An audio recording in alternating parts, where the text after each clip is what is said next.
The story of the three wise men who followed the Star of Bethlehem to find the baby Jesus is an enduring part of the Christmas story. And it turns out there's a historical and scientific evidence of a special star at a time and place that aligns with accounts in the Bible. As KGUN 9 on your sides, Craig Smith reports astronomers think it wasn't truly a star, but something else that would have caught the attention of the wise men of the time. When the Bible says Jesus was born as Mary and Joseph traveled to Bethlehem to register with the Roman government, historical records independent of the Bible show that was by order of Caesar Augustus in the year 3 BC. The Magi are believed to be learned priests of an ancient Persian religion that made precise studies of the night sky.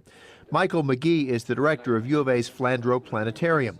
He says many cultures that studied the skies saw something unusual about that time. There are Chinese writings, there are Arab writings of the day that all contribute to the history of what was going on, and researchers have lots of material to look over to confirm it all. We celebrate Christmas in the winter because the early church decided to turn a pagan winter festival into a Christian observance.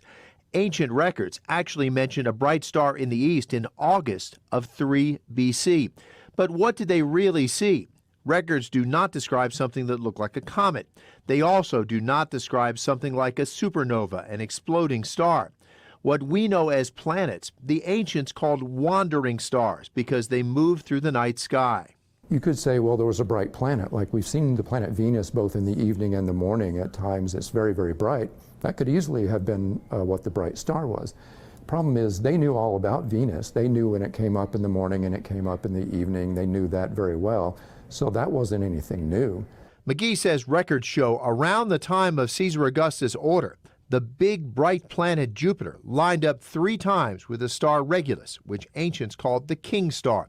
Ancient sky watchers would see that as a message, but modern astronomers say even that was probably not what became the Star of Bethlehem. And Venus, meantime, had circled around the sun and started coming up in the western sky. And it caught up with Jupiter, and then on roughly June 20th of that following year, I believe it was 2 BC, Venus and Jupiter came in such close conjunction that you couldn't tell that there were 2 planets there anymore. To the ancients, 2 bright planets combined would have been a real beacon in the skies and the leading candidate for what Christmas tradition now calls the Star of Bethlehem.